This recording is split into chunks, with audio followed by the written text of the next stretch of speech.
Olá, eu sou a Luca, tô no estágio em Psicologia, sou locutora da Rádio Rock e hoje, no Cada Caso um Caos, a gente vai saber um pouco mais sobre o Dexter Holland, vocalista do Offspring, tudo feito com o Rafa Bolo da Pombo Produções e hoje com comentários também do neurocientista Paulo Boggio do Mackenzie. Paulo tava na maior correria aí, deu esse tempo, valeu Paulo. Brian Keith Holland nasceu no dia 29 de dezembro de 65 em Orange County, na Califórnia. Isso mesmo, Orange County, aquele lado, DLC. Ele é o terceiro de 4 filhos da americana Yvonne Ann e do canadense Walter George Holland. Claro, né, a gente conhece o meninote ali como frontman de uma das maiores bandas punk aí da história, o Offspring. Mas quando novinho, né, na verdade, ali, a pegada dele era outra, era completamente diferente. Ele foi o clássico bom menino. Vindo aí de um lar tradicional, o Dexter era super estudioso e curtia tirar boas notas e dar aquele peitinho de pombo para os pais. A mãe era professora e o pai administrador de um hospital. E seguindo nessa linha mais séria, né, dos progenitores, o pequeno Dexter almejava a carreira de médico. Ferramenta para isso ele tinha, e de sobra, né? O menino era um gênio. Para quem não tá ligado, o Dexter tem um QI que bate aí na casa dos 160. Para você sentir o drama, a média de inteligência aí, né, do QI médio fica na casa dos 100, 120, que já é considerado, ó,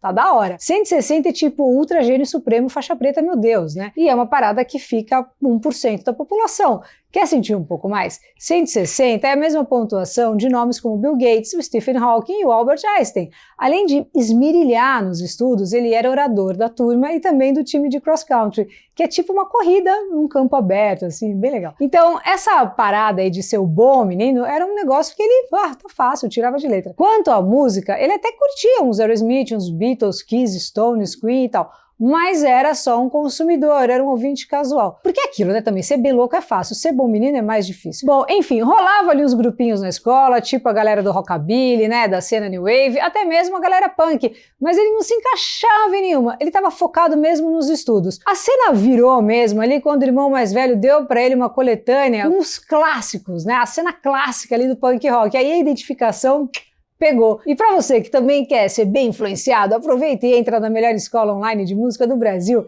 Aqui a gente te dá aquele empurrãozinho para você poder entrar solando de joelho. Tem planos aí de R$45 mensais para você fazer quantos cursos quiser. Tem piano, baixo, bateria, violão, inclusive para quem já é mais avançado aí, tem cursos desde pro mais faixa branca até pro mais advanced. Então entra aí, acessa musicdot.com.br/promoção/Luca por esse link, tem desconto, tá na descrição.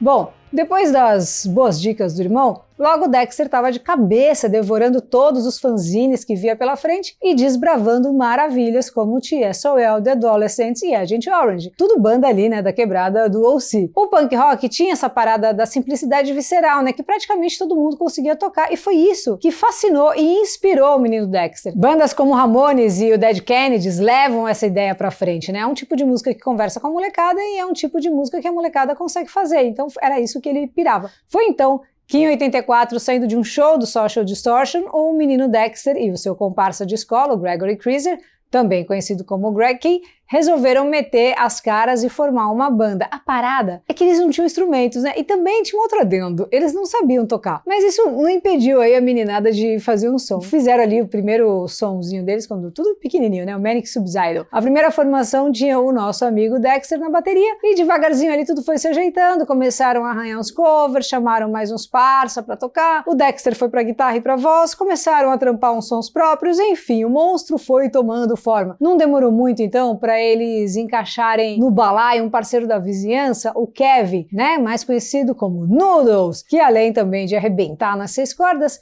era 3 anos mais velho, né? Então, como ele era um cara maior de idade, tinha a função também de comprar umas biritas ali pra turma, que era tudo menor. Em 86, eles soltam o primeiro single, já com o nome de The Offspring, e o sucesso, então, não chegou. Aliás, demorou um pouco até engrenar. A demo dos caras chegou a passar pela mão do guitarrista do Bad Religion, né, que inclusive a gente falou aqui sobre o vocal. Enfim, o guitarrista era o Brad Gurewitz, né, que encabeçava o selo da Epitaph Records, mas não chamou muita atenção. Enfim, eles foram levando o rolê, né, no banho-maria, até porque os primeiros trampos tiveram pouca expressão, não deu em nada, né? Eles estavam fazendo outras coisas, eles estavam nessa história de música pelo amor à camisa mesmo. O Dexter, por exemplo, ele estava botando seu 160 de QI para trabalhar com outros rolês, né? Tava correndo atrás da carreira acadêmica mesmo, na University of Southern California. E correu atrás disso legal, né? Porque ele levou o canudo de bacharel em biologia para casa, meteu um zap ali seguido de um mestrado em biologia molecular. Logo depois ele foi selecionado para fazer seu PhD também em biologia molecular, e tudo isso em paralelo com a Offspring, que em 94, que ano, eu lembro muito dessa época aí,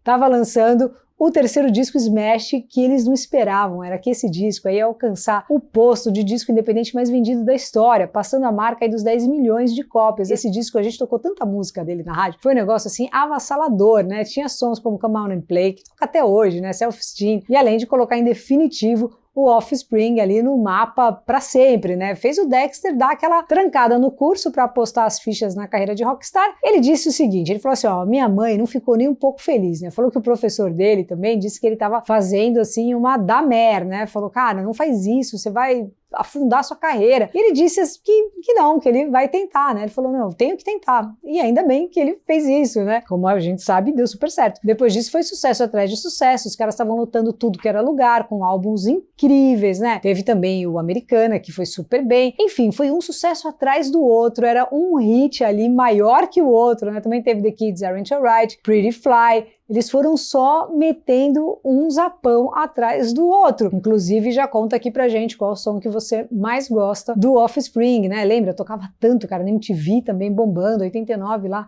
a Rádio Rock tocando direto. Bom, enfim, em 2017, o Dexter aproveitou que já estava com muitos dinheiros, né? O Offspring mais do que consolidado na história do punk rock, e foi correr atrás do atraso na carreira acadêmica. Ele voltou para a University of Southern California, botou o 160 de QI para trabalhar mais uma vez e finalizou o PhD em biologia molecular, conduzindo aí uma pesquisa bem interessante, né? Que rendeu uma dissertação de 175 páginas sobre as dinâmicas moleculares do vírus HIV. E pelo jeito não vai parar por aí não, viu? Ele disse que essa pesquisa não tem o propósito de ser uma cura ou até mesmo um passo imediato em direção a uma cura, mas ele falou que acredita que nós chegaremos lá, e para esse objetivo ele falou que vai continuar pesquisando e que a gente provavelmente ainda vai ver teses dele sendo publicadas pelos próximos anos. Da hora, né? Além de tudo isso, o Dexter também está super envolvido em vários projetos filantrópicos, ele é super firmezão nisso. Também é um empresário de sucesso, tem uma marca bem legal de molho picante, né? A Gringo Bandido Hot Sauce. Também é piloto licenciado, né? Tem o próprio avião. Em 2004, inclusive, ele deu a volta ao mundo aí, né? Pilotando sozinho numa viagem de 10 dias. Ele é gente boa, eu entrevistei ele uma vez, o cara super de boa.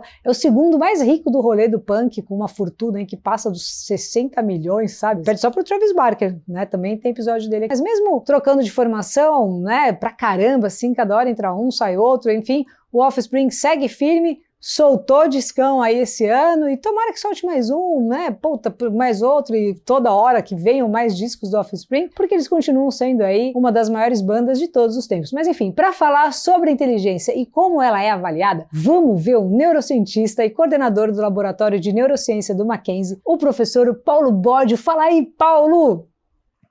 Olá pessoal, tudo bom? Meu nome é Paulo Boggio, eu sou psicólogo e neurocientista, coordeno um laboratório de neurociência cognitiva e social, e estou hoje aqui no programa da Luca. A Luca está apresentando esse programa sobre o Dexter Holland, né? Um camarada super inteligente, QI elevado, e aí eu tive aí o prazer de participar no programa dela comentando um pouquinho sobre o que é inteligência. Aí a pergunta que fica, afinal, o que é inteligência, né? Como que a inteligência costuma ser avaliada? Em geral, uma forma de avaliar a inteligência é por meio de testes psicológicos, avaliação de coisas como inteligência, linguagem, memória, funções executivas, resolução de problemas. Então são vários testes que juntos vão compor um índice que a gente chama de quociente de inteligência, o tal do QI. Tem um outro lado que é sempre bom a gente ter em mente, que as avaliações de QI elas estão olhando uma inteligência que está muito mais relacionada com questões acadêmicas. E não necessariamente isso explica todo. Por exemplo, tem uma definição que eu gosto bastante, que ela vai um pouco nessa linha de que a inteligência seria a habilidade de resolver problema considerando o teu ambiente social